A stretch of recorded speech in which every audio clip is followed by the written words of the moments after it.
Hello, my fellow readers. I Dark Symphony 777 with a fan fiction reading. I know. You're probably thinking, why are you confused? But if you actually remember what I said in my previous video, I still have a bunch of fan fictions that I plan on doing. I have this queue right here.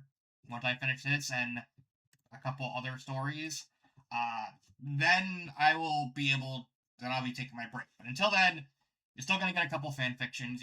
But I want to get the readings out of the way first. I have 4 fan fictions that I want to read. 2 of them are gonna be on the new site, so I can show off the new site some more. And 2 of them are gonna be on the old site. So let's get into it. This is B Tension, the first of the 2 stories in this video by Super Mario Brothers Ultimate. He's gonna be doing both readings. So, that. And as always, a link to the stories will be in the description below. Please like the video, subscribe to the channel, click on that bell for notifications, leave a comment in the comment section below on your thoughts on the story, and if I listen to my opinion. My opinion is not indicative of everyone in the world, so please respect that. So, let's get started. Benny never felt worse in his life than he did now. Usually he liked taking part in some harmless little mischief with his big sister, but this was the first time it got into some serious trouble, and now he was being sent to detention.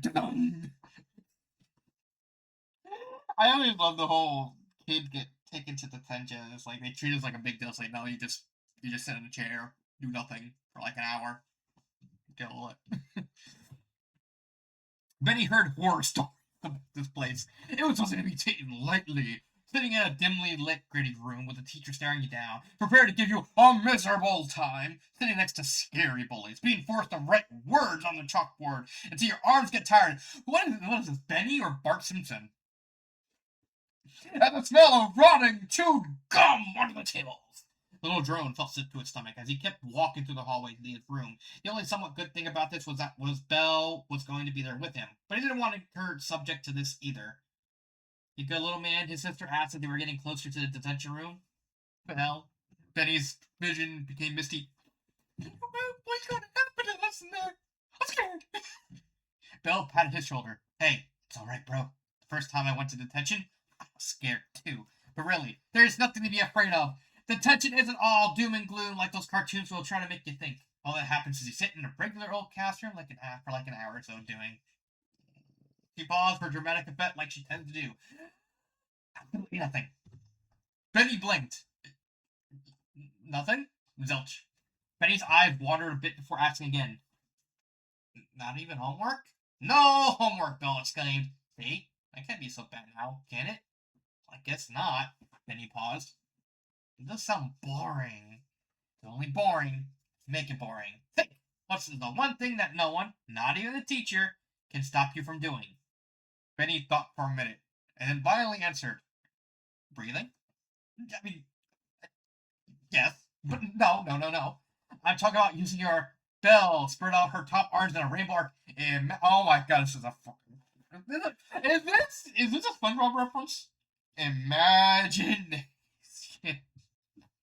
Oh, is this a reference to the box episode from SpongeBob? It has to be the reference to the box episode from SpongeBob. You just turned the box into detention.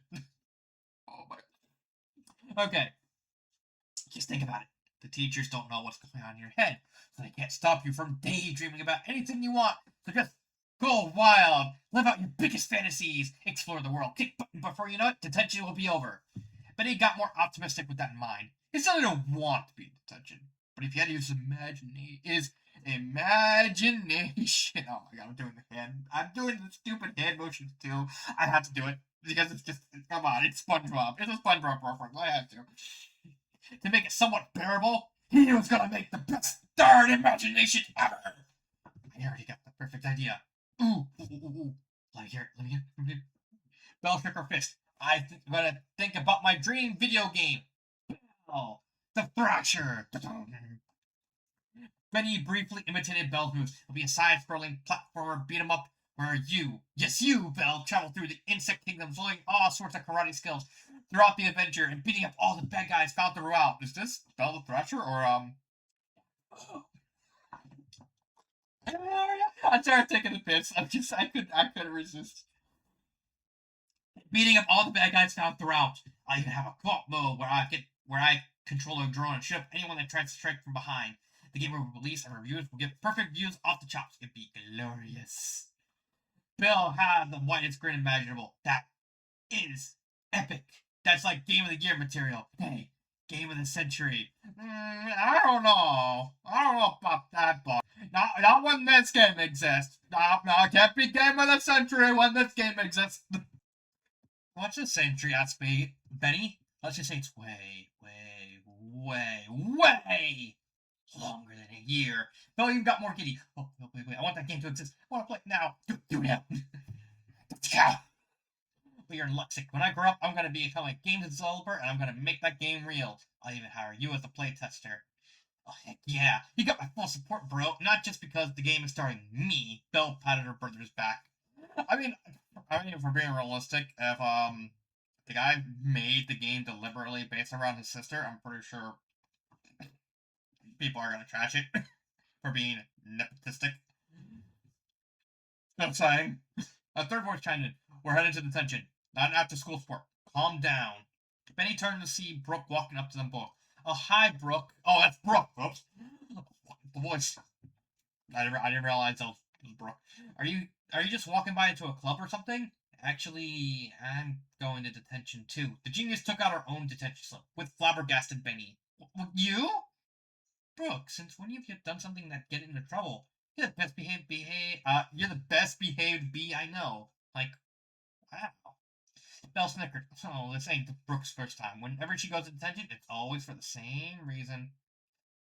I fell asleep in the middle of class again, both girls said simultaneously. No need to rub it in. No. Brooke narrowed her baggy eyes. But why? Asked Benny. Don't you like school? Because she stayed up all night. Again! Belle glared at her steeped-up-pride friend. A stupid experiment was so much more important than recharging your battery. You must know I've been working on my own AI program. Anyway, program designed to create robots that can perform tasks more efficiently. I had to type in all the code by hand, ensure that not every single character was out of place. Hours and hours of latency, testing, and firmware patches ensued. Before I knew it, I witnessed the sunrise. Oh, was it pretty? Benny asked. Not the point. Brooke, you need to stop with all the laters. It's gonna end your game one day. Scolded Belle. Think I don't know that? Brooke barked back. Oh, I'm sorry, I can't step away from a big project until it's done. Please don't fight, girls. Benny frowned. He sighed as he noticed the room up ahead. Alright, Benny. Just get through this and go home, Belle said, which the two nodded at. The classroom, just as Belle described it, was pretty ordinary for the most part, though it didn't look dirty or anything. Benny didn't feel any semblance of joy looking at it. The room's coloring looked bland with dull, lots of grays and browns and dark green. There was no colorful posters on the bulletin board. Everything in there just made him feel nothing. Well, it probably makes sense. Detention is a punishment, after all. This looks, Belly muttered. Boring? Yeah, I know. Nodded Belle, but it won't matter, because we'll be off to imagination land. I wish we could at least do homework, Brooke. I guess it won't get any worse than this, Benny thought. But wasn't he about to eat his own words? When he was about to sit down, his eyes turned straight to a certain other student in the room. Gray skin, honey blonde, straight hair and a ponytail, octagon-shaped glasses, and a purple dress with diagonal stripes. It was unmistakably okay. My mind was just going to patchouli for some reason because of the stripes. It was unmistakably the wasp that Benny feared most. The wasp in question was chewing on some bubblegum when she noticed the three enter the room, prompting a malicious sneer for her. Well. Isn't my three favorite little maggots to play with? Hello, Wendy, Brooke acknowledged, albeit with annoyed eyebrows. Belle said nothing but got into a defensive stance while Benny whimpered. If he weren't forced to be in this room, he had flown right out without turning back. So, what are you in for? Oh, don't tell me. Buffy did something Brenda and stupid again. Nerdtron fell asleep in a class again. And Baggy... She smirked and got up from her seat, stepping towards Benny. You lay one finger on him, and I swear, threatened Belle. Oh, fuck off, Buffy. I'm not going to do shit to him. Do you think I want to be stuck in this crap-sack world any more than you do? Wendy kneeled down to Benny's level. I gotta say this, Benny. I think you have some edge in you. So what naughty thing did you do to end up here? His his fear was through the roof. It might be blasting off to space even. The poor kid was so tempted to just hide his face with his cap. Come on. You can tell me. When he fell was cut short, and they heard footsteps in the hallway. Excuse me. The teacher's here, said Brooke, and they all went down. They went down to sit at a desk. The footsteps got louder with each passing second, as Benny's anxiety. He pleaded that whoever it was wouldn't be too harsh on him. What he did wasn't that bad, right? Well, as soon as he heard the door creak open, he knew he was about to find out. Oh, good. You're all here. The slender woman who appeared to be in her 30s stepped in the room, and Benny felt a slight tinge of relief for he actually recognized her. The woman was her usually type of honey hiver, being the rare yellow jacket breed, golden skin, and light gray hair. She wore thin rectangular shaped red glasses, a set of yellow high heels, alongside a crimson cloak and black skirt underneath. Her name was Yukio Vulgaris. Okay. And Benny recognized her as being a friend of his parents who visited often and was nice enough to him. God dang. Yawning a lot. Though her demeanor seemed more serious here than she was when she visited home. It was almost like she was a completely different person.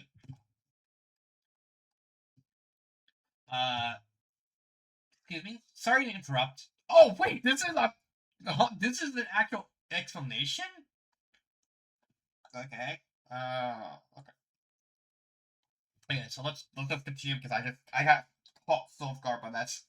Okay. Excuse me? Sorry to interrupt. Yes, Pearl.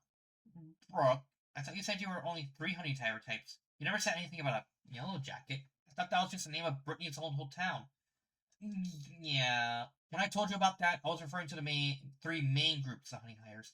There do exist rarer subcategories, and a yellow jacket is one of them. They're born from a genetic mutation that can only come from 2 parents that are both wasps. Even then, the genes seem to line up just right. Mutation? Are he sick? No, not usually anyway. Yellow jackets don't have any health issues. It just refers to genetic deformity that isn't commonly displaced. They just exhibit a color scheme that is an inversion of a wasp, having bright yellow skin with hair that's usually gray, but can range from pure white to charcoal black. And per the naming traditions, their given names start with a Y. Wow, it's really interesting. I can't think of any names that start with Y. Yeah, me neither. The only thing that comes to mind is Yoshi. I doubt anyone would choose that. Good thing they're rare, right? Anyway, back to the story.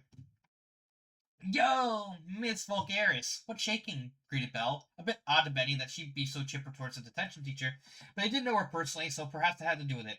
Miss Vulgaris looked in Belle's direction, her cold stoic demeanor not changing in the slightest. Hello, Belle. Detention slip, please. Belle passed her slip over to the teacher, and she read through it. Use spray paint on the bathroom mirrors. What made you think that was a good idea? I mean, the bathroom's already filled with message that kids left behind anyway. I thought I'd just decorate the mirrors a bit with the words Stinkubidoka.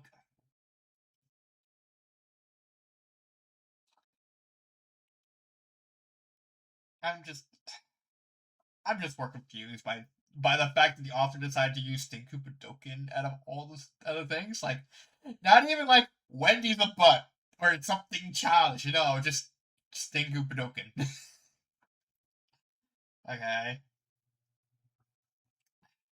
Belle took out her phone. I got the idea from this YouTube video where a group of shy guys snuck into the Super Bell subway and Miss Vulgaris took out a bin. I'll be taking that. Belle grumbled and tossed the phone in the bin. What is it? While on the subject, everyone place any and all electrons in your possession into this bin. You may have them at the back end of your session. Teacher commanded. Then he sighed and gave her his phone and earbuds, as did the others. Good thing he didn't bring his 3DS or Switch today, despite the fact you're legally you shouldn't bring those to school. Then again, I brought my DS to school. Go copying. He didn't like the idea of teacher holding onto his games. Just the thought of that made him paranoid for some reason. Now then, Miss Vulgaris approached Brooke next and took her slip. Brooklyn Suzume. I believe I need to read this to know exactly what you did. Brooke sighed. Yes, I fell asleep in class again. I'm sorry. Teacher groaned. Parents and I discussed this, Brooklyn. You have to stop pulling all-nighters. Not only do they interfere with your academic career, but they're bad for your health. Figure someone as smart as you would know that. Brooke only turned her head away, leading to Miss Vulgaris to Benny. Benjamin Hutch. See, it's good to see you again, but I'm afraid this isn't the right time nor place. Hey, Yukio. Benny grinned nervously. When we're in the school setting, you will refer to me as Miss Vulgaris. Don't think for a second that I will give you or your sister a pass just because I'm friends with your parents. Now then, detention slip. Benny gulped and felt like he ate a mini mushroom. Yes, ma'am. He passed the slip over to her and braced himself to hear her say its reaction for being there out loud. She did appear surprised, but simply put the slip away and faced him again. That was inappropriate. No, I'm sorry. I didn't think going to the girl's room would be a big deal. But he slapped his mouth shut when he heard Wendy burst into a laughing fit. You went in the girl's bathroom? That's why you're here? Wendy held her onto her desk to not topple over. What? Were you being a pervert, or did you still have your glass on when you went into the wrong room? She chortled all the more. Benny was about to hide his face again in shame again, only for Belle to interfere. Oh, shut up! He was just helping me spray paint by passing the cans. Belle elbowed him. Bathrooms aren't as prim and pretty as you thought they'd be. Hey, bro. How come there weren't any of those wall toilets you stand to do your business on? He asked. What are you talking about? Belle asked back. Enough! Miss Vulgaris slapped her ruler against the teacher's desk and everyone went silent. And finally, Wendy asked Bob, the worst offender here. Detention plea. Detention slip, please. You're the boss. Wendy passed hers over. Let's see. He shot a spitball through Waverly's wing as she was flying in gym class, poking a hole in it, and the coach tried to catch her as she fell. Lucky she wasn't serious, injured. Add that to your growing rep sheet. It's just a prank. Oh no, she's pulling the just a prank, bro. She'll be fine. Her wings recovered after a moment or two. Liz Vulgaris' glare narrowed. And Wendy recoiled. Look, I get you're mad. My life's in the shitters. My parents are a couple cheap bastards who don't give me attention or get me what I want. My sister's an annoying, ungrateful brat who don't respect me. And the only friend I ever had was betrayed me. I gotta get my fun from somewhere. Belle ground stuff. That last part isn't true. Teacher turned back to glare at her, making the bee sit back down and nod. Yes, I've heard that story before, but here's what I have to say regarding it. I don't care, Miss Vulgaris punctuated. I don't know why the principal keeps letting you off the hook after everything you've done. Let me make this clear. If I were in charge, you'd have been out of here a long time ago. Wendy pouted as the teacher walked back to her desk. Now then, students, here in detention, we focus on self-improvement. Take this time to think about your actions and consider how you can contribute positively to the school community. She saw Belle raise her hand. Yes, Mitch Hotch? I'd just like to get the rules over with, ma'am. No talking, no doing homework, no eating, drinking, yada yada yada. Just sit down and do nothing for an hour. Right? Not this time. Betty's mind began to race. What did she mean by that? That's what you do in detention, right? Oh no. Was she gonna hit them with that ruler? Was she gonna make them do 1,000 push-ups? Was she gonna make them eat rotten mushrooms? Or worse, make them sit through through hours of AI generating lunch and break? Well, I'm sorry, fucking what? Lunch and brain rot? That can't be real. That can't be real. Lunch and brain rot. Okay. What? What are you talking about? Belle asked. Given that 3 out of 4 of you are frequent offenders, it's clear to me that my usual disciplinary tactics aren't working. So instead, I'm going to put you all to work. Miss Vulgaris opened up a closet where she took out a large box filled with dusty used chalkboard erasers. You'll be spending your detention time cleaning erasers. The kid stepped up and looked at the box. Huge! How are they expected to clean all those? They look filthy. When the teacher at least seemed willing to demonstrate, she picked up 4 of them and smacked them together with both sets of arms, sending what appeared to be chalk dust flying. After she was done, she placed the now clean erasers in another bin. I'll leave the rest to you. Miss Vulgaris was about to leave, but Betty had a question. Wait, Miss Vulgaris, are we supposed to clean all these in an hour? I believe 16 arms is plenty of time to have them all clean by the end of detention, she clarified. Now get to work. I'll leave you out at 5, or when all the erasers are clean, whichever comes last. She left them to their own devices. Great. It sounded like a chore to Benny. He hated yours. He had so much better things to do this time. Why this? Brooke approached the box and started taking piles out of it. Okay, it should be simple enough. I'll just divide the work between the four of us for efficiency. Brooke passed the piles to the other's desk. Here's yours. Here's Benny's. Here's Wendy. Fuck off! Barks Wendy. Not to do your crap, especially not with you dorks. Yes you do, Fume Bell. This is our punishment, so you have to help. No, don't. Wendy brushed him off as she took out a Kirby-themed 3DS. The teacher said she let all five of us out. If all the erasers were clean. She's not here to see how much work of each of us do. So I'm leaving it to you three. You. Bell's face turned completely red. Hey, what are you doing with that 3DS? You should have given that to the teacher. It's not even yours either, asked Benny. She stole that from my classmate Bonnie. Yeah, I did. Cry about it. Pink is my color, but whatever else. Break pink later. She turned on the 3DS and searched through the menu.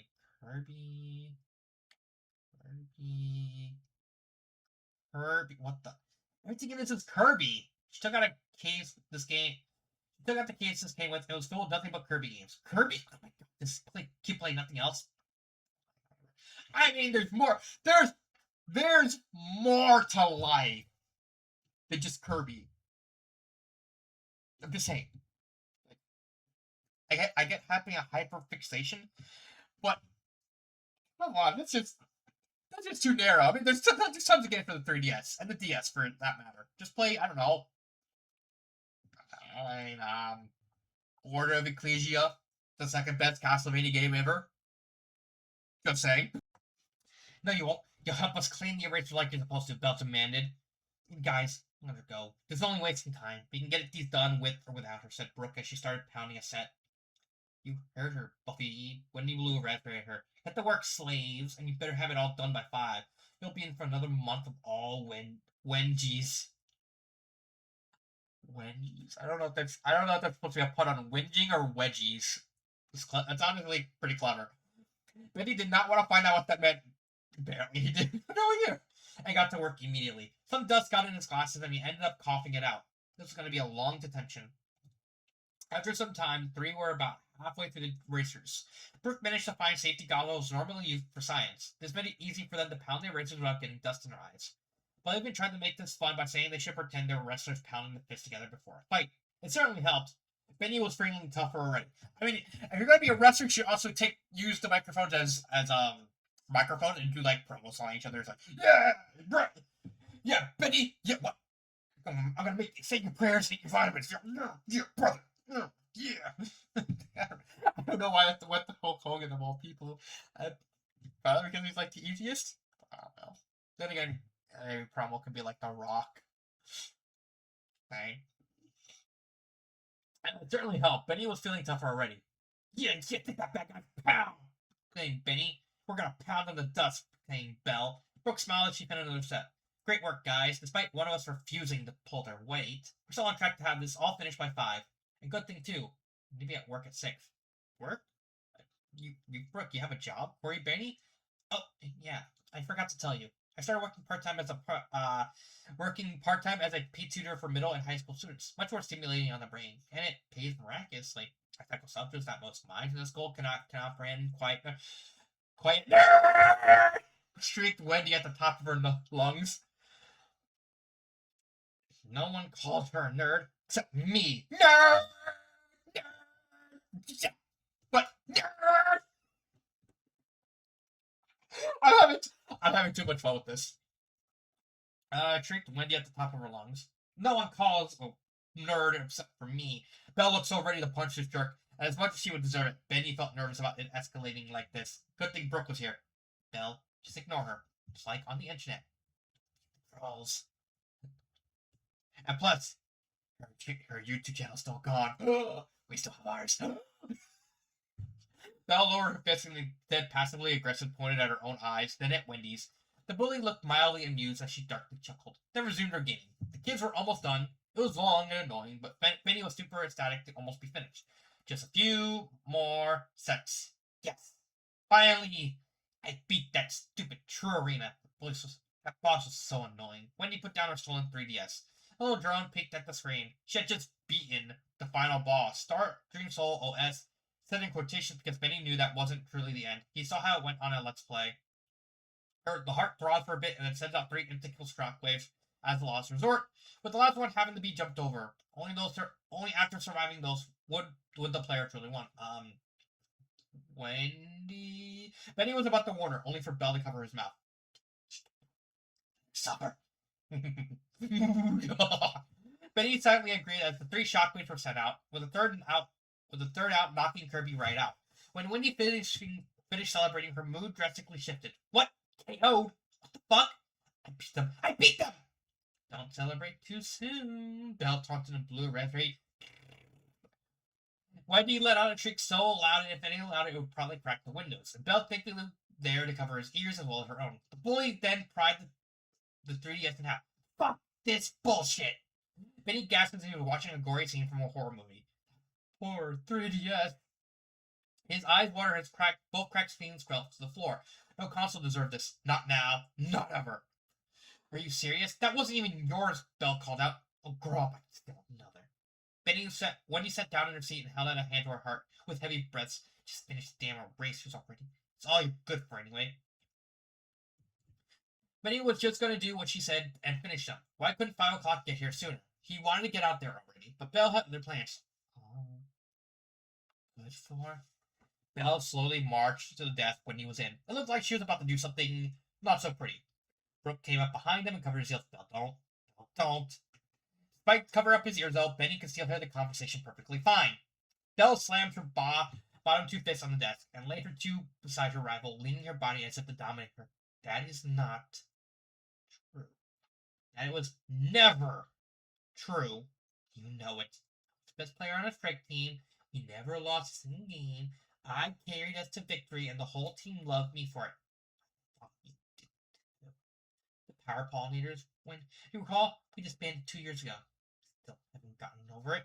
How the fuck do you expect me to get over it? That was how we became friends. Also how you ruined my life. Bella screamed. We were buddies since I was in kindergarten. Brooke and I looked at you like a big sister. Those good times mean nothing to you?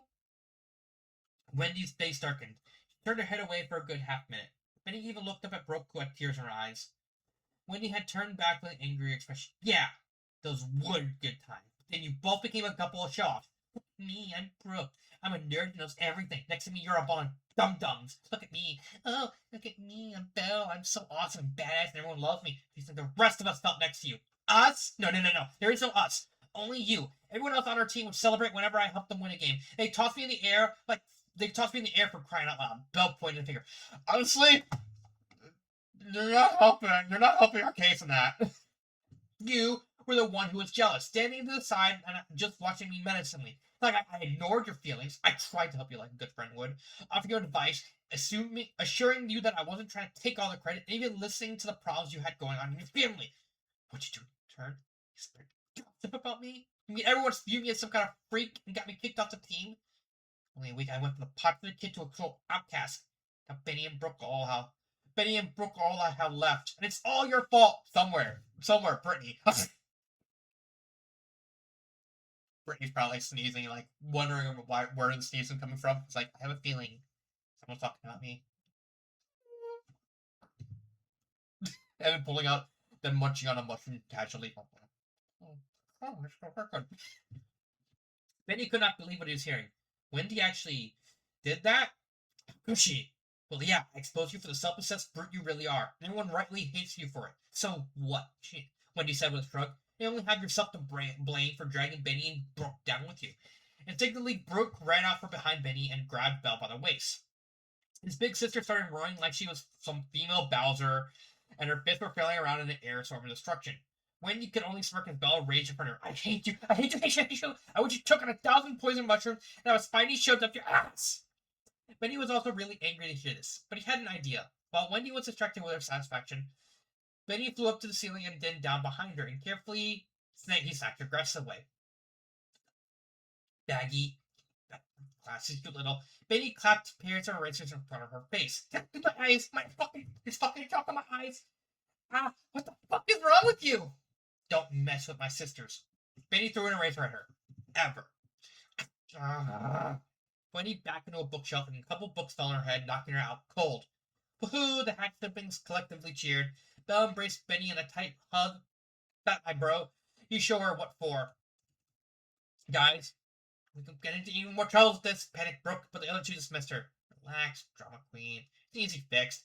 Belle lifted Wendy's body and placed it back on her desk. Benny put the books back on a shelf and put Wendy's glasses back on her. See? Problem solved. As long as the teacher's concerned, she took a nap. Whatever. Brooke picked up the broken remains of the stolen 3DS. I'll fix this for Bonnie tonight and then return it. She checked the clock. 20 minutes till 5. Let's finish this. Yeah! Finally, they were done. Since they had a few extra minutes to kill, Brooke cleaned up the chalkboard for the sake of it and then sat down just before Miss Vulgar's return. I'm back. Let's see how you kids did. The teacher checked the box and inspected the erasers. After a minute of inspecting, she finally smiled. Well done, students. You did good. I appreciate you cleaning my chalkboard as well, Brooke. You didn't have to. Well, we had extra time, so why not? Miss Vulgars then checked the clock. It was 5 minutes till 5. You know what? Leave 5 minutes early. You earned it. Thank you, Miss. Many took his devices back and ran out first in the girl's full suit. The teacher then turned to the still unconscious Wendy and walked up to her. Thea? Thea! Wendy jolted awake. What? Miss Vulgaris, I sleeping detention, are we? No, I can explain. It was Betty. You no need to explain anything. I saw everything through security footage. You weren't helping your peers at all, and you snuck a device in behind my back. Sister watched as the color drained from Wendy's face. So for that, not only will you be staying here for another hour, but you can also expect detention every day for the next week. Clear your schedule. Wendy banged her head on the desk. I hate my life. Belle remembered Belle remembered. I'm not butchering that. Belle cried, remembering the friendship she lost and the trauma she gained from it. Benny, Brooke, Brittany, and Pearl approached her and hugged her. She's a great big jerk. A big jerk. You didn't deserve that. She hurt us. I won't sugarcoat that, but we're gonna be okay. I would never do that to you, Belle. I'm so sorry. Me too. You're a amazing friend. Why would Wendy give that up? Thank you, guys. Thank you, guys. I love you. Okay, so that's that story. Let's get to the second story. Princess Pearl Day. Got a long way to go. Let's get to it. It was the same thing every year. Pearl came out to her room wearing a tiara and a much more formal dress than usual. Her tiara was a crimson band stretching over her hairstyle with 3 purple jewels sticking up at the front, while her dress was much longer with a pink waistline and sleeves that could glow in the dark. Pearl always felt nervous whenever she had to wear this since it had always been a big event that would leave her mentally drained by the end of it. Pearl sighed as she adjusted her tiara in the mirror. When she was used to these stressful days of public appearances, this day in particular was a special case. Princess Pearl Day. In the underworld, every prince and princess had their own prince/S princesses day, held at the halfway point between their last birthday and the next birthday. On the day, the residents of the prince/princesses' respective cities would participate in a contest where they submit drawings and or art crafts of the royal child. And the celebrated world will get to decide the winner. But of course, since Pearl was the princess of the underworld as a whole, rather than just a specific region, her Princess Day was special as residents from all over would be participating. Pearl wanted to be excited for this day. She really did. The idea of having so many people making artwork for her should sound fun, but it just didn't. Everyone in the underworld felt the same to her because they gave her the same non-personal praise for just being the princess. Even the other royal children didn't view her as an equal with the exception of her cousin, who she didn't get to see often. So what reason did she have, really, to like this day? To her, it was just an extension for that same shallow worshipping she gets any other day. Still, she wanted to be the princess this kingdom deserved, so she was going to wear that bright and cheerful smile on her face for all to see, and she was going to convince herself that she loved every moment of it, even if it ended her game. Until then, she thought she might as well let her true emotions stir as much as they can. As these princesses made it downstairs, she saw her mother emerge from their throne room in her usual royal attire. Hi, sweetie. Ruby walked over and yelled to her daughter. Are you excited for your big day? The whole kingdom has been looking forward to this all year. I guess. Pearl looked away, and the queen instantly noticed something was wrong. Pearlie, you were right. I'm fine, Mama. It's just... Pearl was on the spot with this. She didn't want to lie, but she also didn't want to give the truthful reason she was excited. I just don't see the point in having my own day. I already have a birthday and everyone admires me, so what else would I need? Sweetie. Royal tradition, said Ruby. And not to mention it's fun. You get to see all sorts of talented people make arts and crafts for you. It's the kids' favorite holiday, and for a good reason. You're great role models for them. I know that. Just Pearl felt tears starting to seep their way out. She knew she couldn't be like this out there in public, but she couldn't help how she felt. Ruby seemed to notice and wiped away her tears. There, Pearl. I know those big public appearance days are stressful. Take it from experience. Princess Ruby days were a lot for me. Ruby gave off a nervous chuckle. I think about all the smiles you bring and how much fun you'll see everyone's creativity. Pearl sighed. No offense to my people. Perhaps all kind of feel the same to me. I'm the big winner. I'm sure then we'll have a piece to really impress you. When Ruby noticed her daughter wasn't feeling any better, she pulled a card she knew would work. Besides, your family's gonna be there. It got the princess to perk up. You mean? I wouldn't dream of missing on my idea. That's the voice. I wouldn't dream of missing my baby's big day. See, the voice that brought Pearl instant joy to hear. She turned around to see her father guardian having stepped into the foyer, and Pearl made a dash towards him. Daddy! Pearl squealed as she ran and leaped to her father's arms, embracing him tightly. You're here, you're here, you're here! Oh. Now that's a bit, now that's a hug. Replied guardian. Been working out, princess? Trying to be a stuffy old man? Nope! Pearl playfully shook her head. I'm giving you all my love, as Amanitas would say. There's no force in existence stronger than a bond forged by love. Wouldn't you agree? Oh, without hesitation. My love for you and your mother gives me strength. Garnet put her daughter down and patted her head. Hey, 6.5 now? Yep. Maybe a little. Pearl giggled. I'm so happy to see you. Oh, you're about to be happier because I couldn't come alone. Happy Princess Pearl Day, said a new feminine voice. Pearl stepped out to see more of her family approaching. Aunt Amy! Uncle Sappy! Pearl ran to them gleefully and hugged them one after another. Queen Amethyst of Rhodocrogia was a tall figure with violet crystal hair that reached down to the neck, and dark green eyes and mouth, and a purple royal garb, similar to the crimson one her sister-in-law Ruby had. King Sapphire rolled a purple royal vest with a large hammer made of hardened magma strapped to his back, had slightly darker skin compared to his son Platinum, but still shared the same blue hair and eyes. Ah, good to see you, kid, Sapphire said as he hugged his voice. You're not, your cousin and I have something for you. Happy Princess Pearl Day! Right on cue, the one underworld Pearl was most excited to see. Like Plural, Platinum was wearing more formal attire than his usual wear. His cap was gone, and his small silver crown was in place, and his sweater with scarf were replaced by a lighter dress shirt with shorter sleeves, but with the same shine, later his name star, patterns. He was holding something that had a cloak covering him. Hi, Pearl. I got you some bloody! Pearl even attempted to contain her excitement as it was a losing game, since she held nothing back and gave her cousin a big hug, one that made him almost drop the thing he was holding. The best part of Princess Pearl Day is here! Yeah? Come here? Prince giggled. Hey, I'd bang if I wasn't holding something for you. Oh, really? For me? Pearl let go while she anticipated the gift. I'm not participating in the contest, but I wanted to make something for you anyway. With Dad's help with those. Behold! Platinum lifted the cloaks to unveil a painted stone figurine depicting herself and Pearl in their casual outfits sitting at a tea party together. He rotated a little to give Pearl different perspectives. She was absolutely thrilled. Daddy, Pearl said with mesmerized sparkles in her eyes. Beautiful. You made this? I sculpted it. But he did. I sculpted it, but he did all the painting himself. Sapphire clarified with a pat on his son's shoulder. I love it! Thank you so much. Pearl hopped in place and showed it to her parents. Daddy, look what Uncle Sappy and Platy made. That is talent. Praise Garnet. Ruby took the figurine for herself and gushed. You two are so cute. She rose over to Obsidia, who was just waking up from a nap. Sister, without. Aren't your niece and nephew just adorable? Obsidia wrapped her groggy eyes and gave it a glance. Oh, yeah. Yeah. I guess. She commented, then muttered under her breath. Well, one of them anyway. Hi, Obsidia. Platinum flashed her a wave. Obsidia in turn flashed her a smile. I'll be a small one back at him. Sup, kiddo.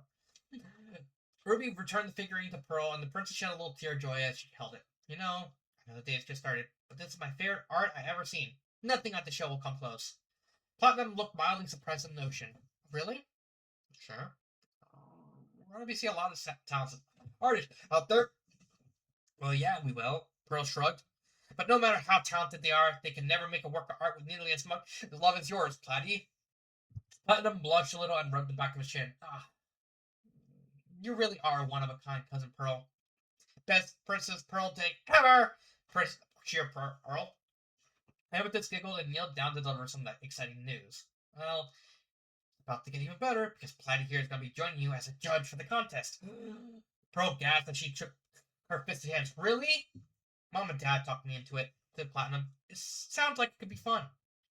This will be perfect, Pearl applauded. If anyone could know me so well to help me judge, it's you. Both kids continued talking as Ruby had them follow her outside. The other adults followed, though not before Sapphire checked up on Cydia. Hey sis, you're coming with us. The crowds are bound to be spectacular. Oh, heck no. I've seen enough of Brad here today, and I had more than enough of my fill. Not to mention, I'd rather have my hair vibrating from the shrieks of thousands of children, she ranted. To have all children as quite as well behaved as your son, maybe I consider joining. We just don't live in that perfect world. No, excuse me, I'm getting as far from the noise as possible. The grumpy lady got up and walked out, much to her brother's frustration. Sapphire cut up to Ruby, who was just peeved. Started to give up on the notion that she'd ever change. Grumbled Sapphire. Ready to get out the moment you moved out, yet she stayed. Sighed Ruby. Pearl and her cousin stepped out to the booth in front of the castle gates, where a view of huge crystallized red letters saying "Happy Princess Pearl Day" could be seen. And in front of them was a massive crowd of underworlders from across the whole kingdom. Skins of various monochrome colors, and hair and eyes of various rainbow colors, even some more obscure colors that Pearl didn't know the names of, made up a very technicolor display like no other. The only thing separating the crowd from the two of them was a thin blue ribbon guarded for the castle guards. Pearl felt quaking in her knees. She chattered like teeth. All the people counted on her. They looked up to her, not as a person, but an ideal. If being the queen of the underworld one day meant ending this holiday, she'd do it without hesitation. But then it made it clear to her during training that it doesn't work that way. Pearl? Pearl turned to Platinum. The boy had sweat dripping from his face. Are you ready for this? Pearl nodded. Yeah, I am. Don't worry, baby. I'm just scrumdiddlyumptious. Not a word. He sighed. It is to me. I just want to lighten the mood a little bit. Pearl put her fingers together. I guess you can see I'm a teensy-weensy bit nervous. Platinum nodded with visible shaking. Well, if you're nervous, then I'm a wreck, he whispered. No, I'm not good for crowds. No, sure, Pearl, but at least we're both here for each other. Let's just try to have fun, and after this is all over, we can go play in my rec room. Maybe we can have a sleepover. Two smiled and gave each other a high five. As they both sat at the booth, they waved to the crowd as they all cheered at their arrival. After about 2 minutes, Ruby pounded her trident to the ground, signaling the crowd to quiet down. Then she used her magic to construct a microphone, which some quick testing was fully functional. Good afternoon, everyone. I thank you all for traveling here, both from near and far, to celebrate this day dedicated to my incredible daughter, Princess Pearl I cannot pronounce that. Ruby cleared her throat to deliver a speech. Princesses days are very special to us in our culture. They symbolize many things, like how far we come in a society sent to God for us here. They symbolize how proud kings and queens such as myself are in our children, and how confident we are in them succeeding us one day. But it isn't just about us royals. These days also symbolize your love and dedication to us as your monarchy. Whether you like to admit it or not, you're just as important to us, to the underworld. Without all your support and determination, we would have crumbled as a society to the wild creatures long ago. That's why we're honored with how much we inspire you, and why I'm very excited to see your talent come to life. My daughter, who needs no introduction, and my nephew, Prince Platinum, Rodokogia, will be your judges today. And I'm certain that thrilled to see your creations. Isn't that right, you two? Ruby held the mic over to the kids, and Platinum answered first. We sure are, Aunt Ruby. Yeah, this will be so much fun. Good luck to you all, Pearl added by another excited roar from the crowd. That's the spirit. I shall leave the rest to my husband, Ruby concluded. She then promptly passed her mic to Garnet. Hello there, underworld! Your king has arrived! The tone set really riled up the crowd even more, which Garnet played along for a short while. Ha ha ha ha! All right, throw it down. I know you're all excited for this. And believe me, I am too. My little girl is the best thing that could ever happen to me. So I expect the best for her. So get that creativity of yours flowing! Light that fire in your soul! Pearl, wasn't my daddy just the cruelest? Got old Uncle Granite come in and Platinum. With that being said, don't get too out of hand. All contests have rules that need to be laid down. So listen up! This day is all about Princess Pearl. So submission must feature her in some form. Submissions must be family friendly. Your art must be original, meaning no plagiarism.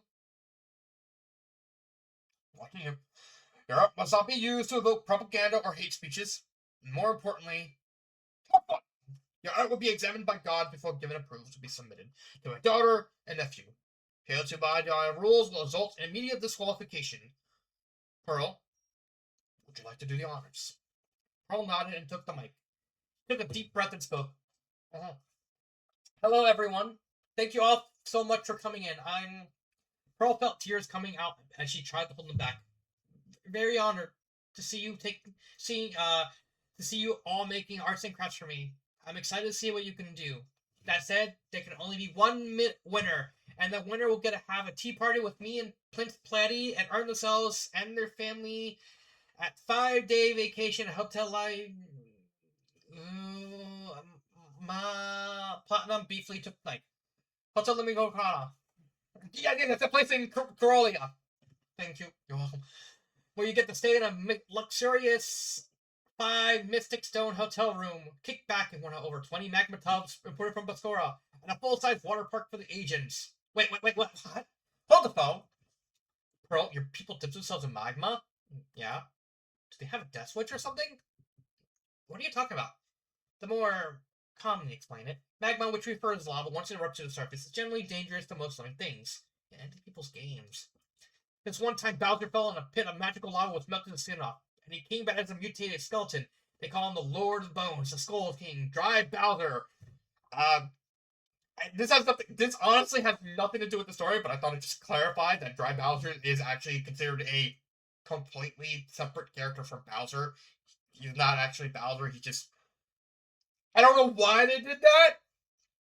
Nintendo just randomly said no. Dry Bowser is just like not Bowser. He's just a completely different character that just looks like Bowser. Just thought I mentioned that. Dry Bowsy.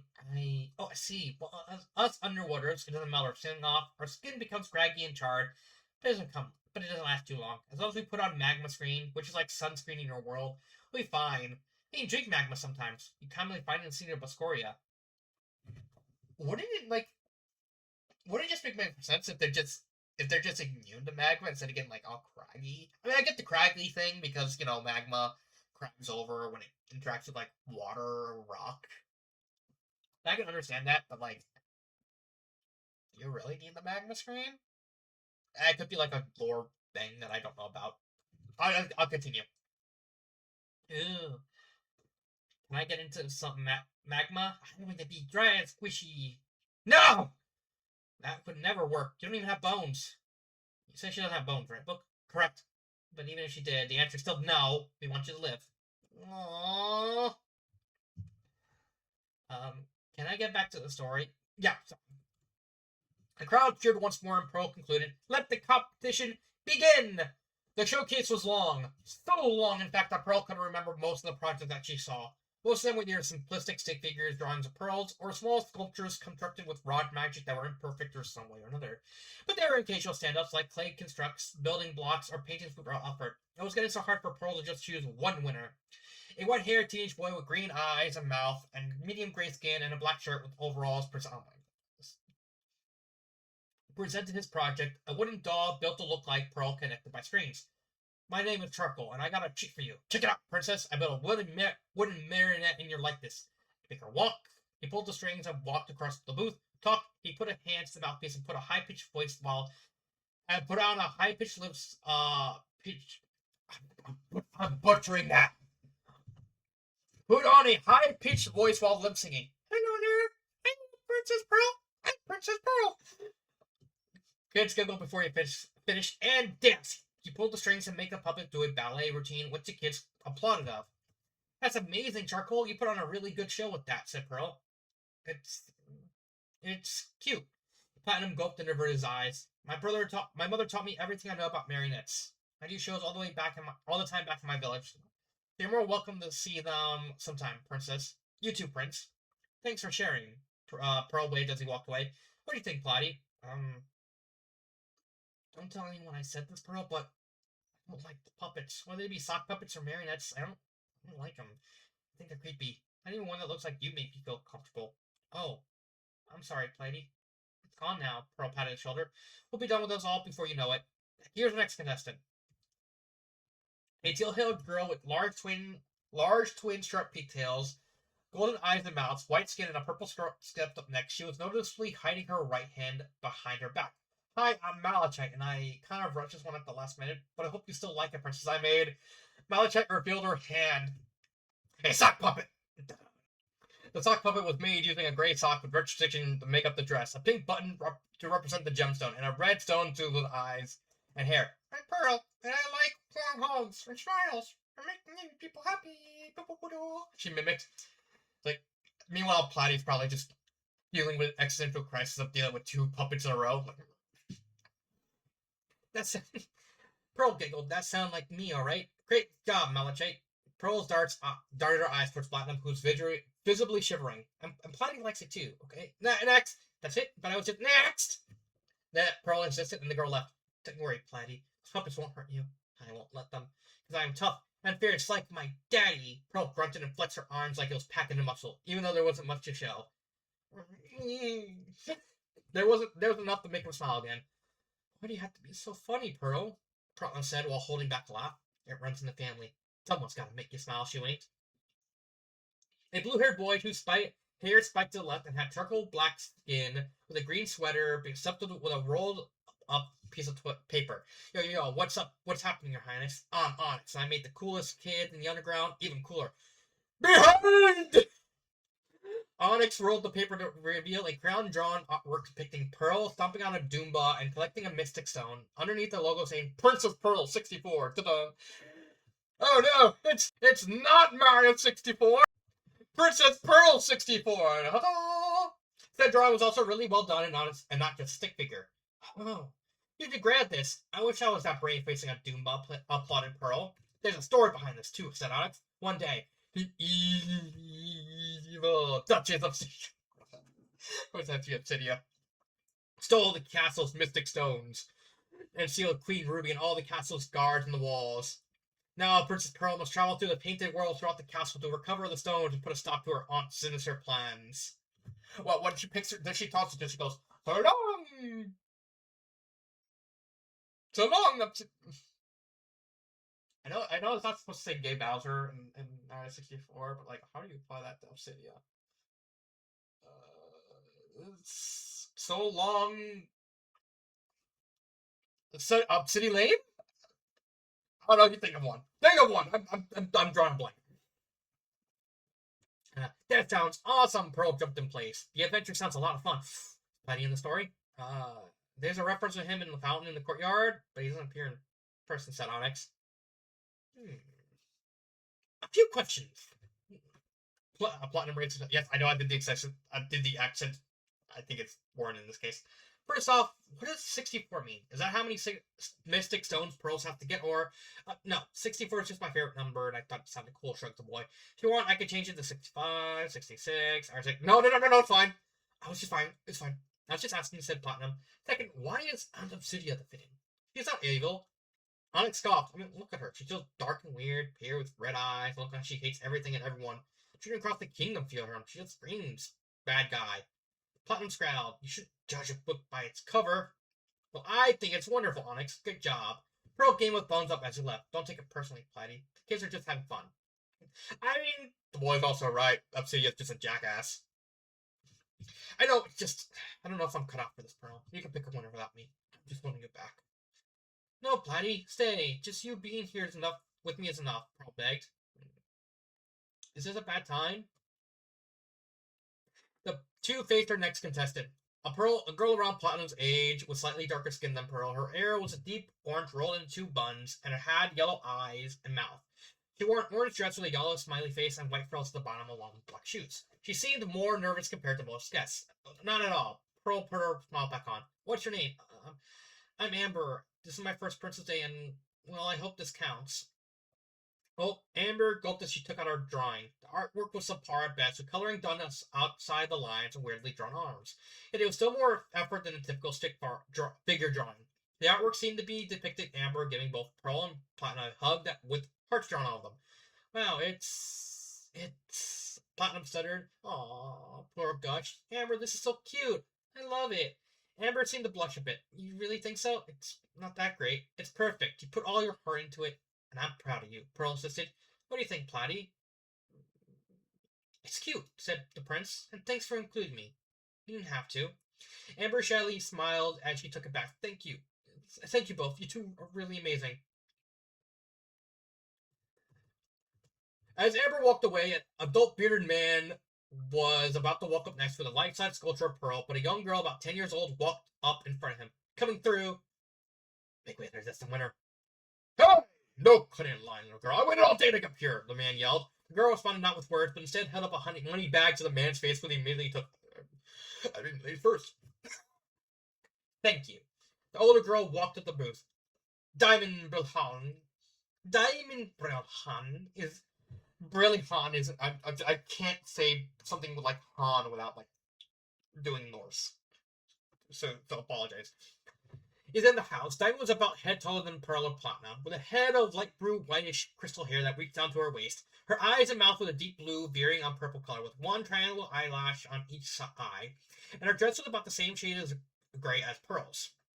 Diamond wore a silver tiara in her forehead with an angular design and diamond encrusted into it. Her dress was a deep indigo color with diamond emblem on her chest and light purple frills on the bottom of her dress, sleeves, and the collar. She also had jeweled bracelets on each of her arms, wore a light purple high heels, and held a golden scepter with a light blue gem in her right hand. Oh my god, is this goddamn prissy?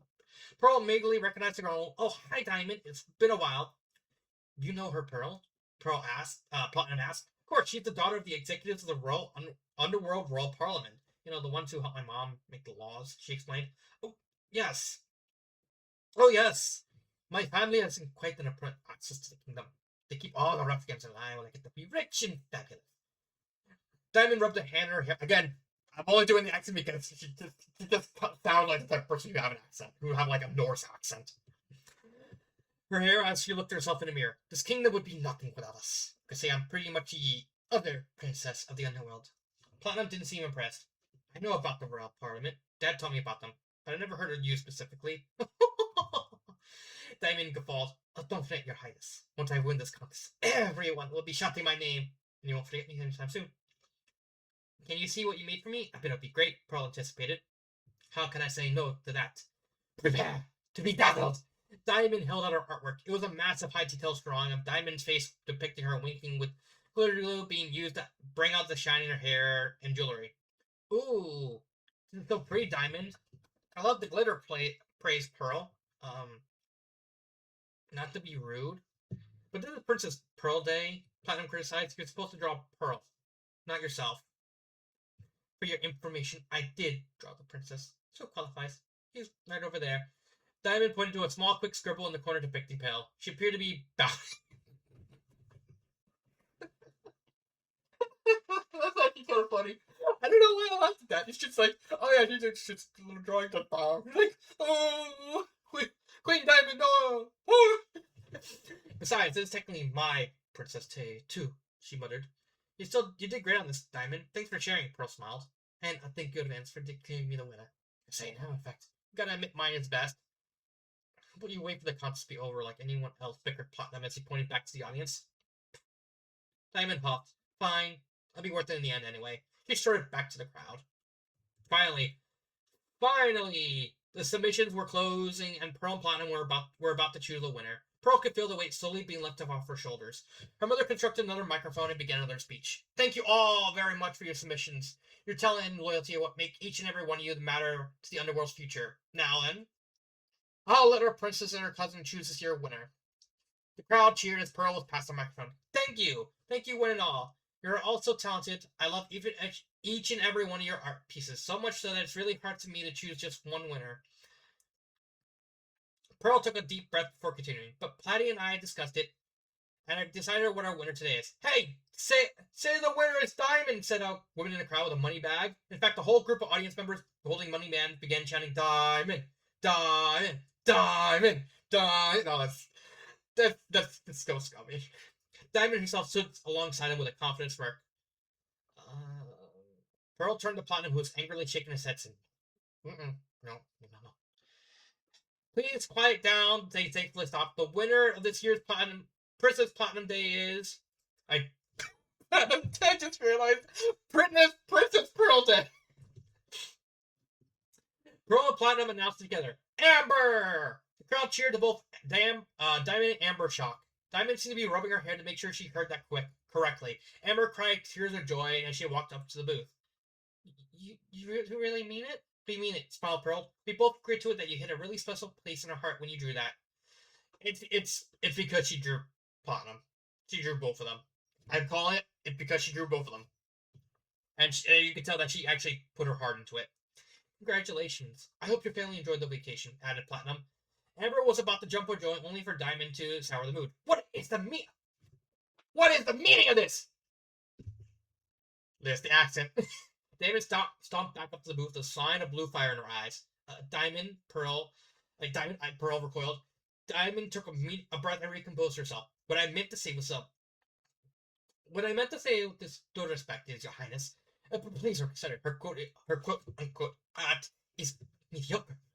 Took out our art again. I put actual effort of this. I used glitter.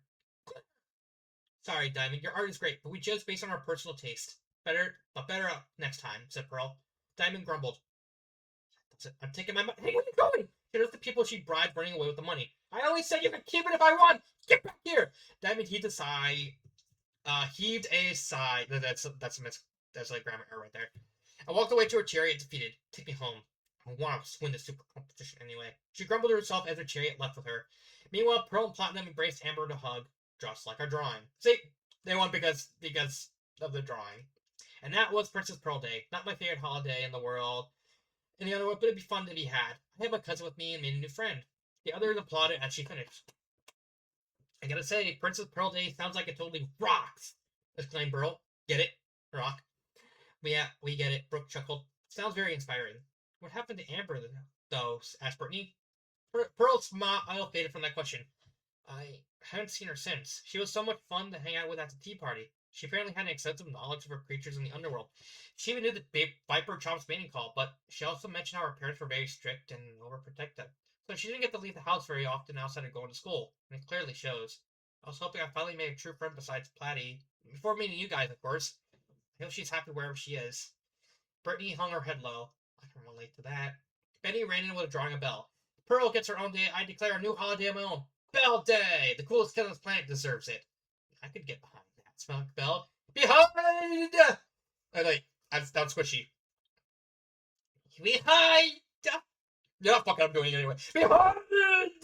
Squishy rolled in with a pile of rocks decorated with charcoal pieces and seaweed that barely resembled Belle. My Belle masterpiece. Belle held back her laughter. You really are something, Squishy. Points for creativity? Brooke said honestly. The kids all laughed together as they embraced each other. Pearl may not be used to like her holiday since it reminded her of her loneliness, but with more friends than ever before, it was fun to look back upon now. And maybe come the next Princess Pearl Day, she'll see Amber again. Okay, so that are the two stories. Honestly, I think both stories are good. They're really simple, but they have a lot of character kind of expanding upon the world that the author has created. I don't really say either one is worse.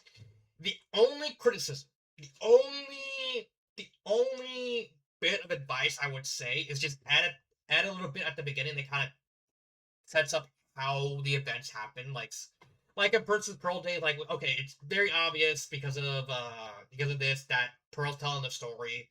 But I think like in both stories it would be like a little add a little thing at the beginning that just sets up like why Pearl's telling the story. But other than that, I don't see anything wrong. Yeah, there's the grammar error with this. There's like the grammar error at the very end of Princess Pearl's story, but that's it. And even then, it's like even in the beginning parts of it just don't add that much. It would just add context to like why the story's happening. But that'd be it. I think both of these are 5 out of 5s. I have nothing wrong with the characters, nothing wrong with the plot because they're meant to be world builder stories that build the world, their respective sides of the world. Princess Pearl Day for the underworld, Be Tension for the Honey Hires and stuff like that. That's really it. So yeah, a pair of really good stories. There's been Dark Symphony 7/7, and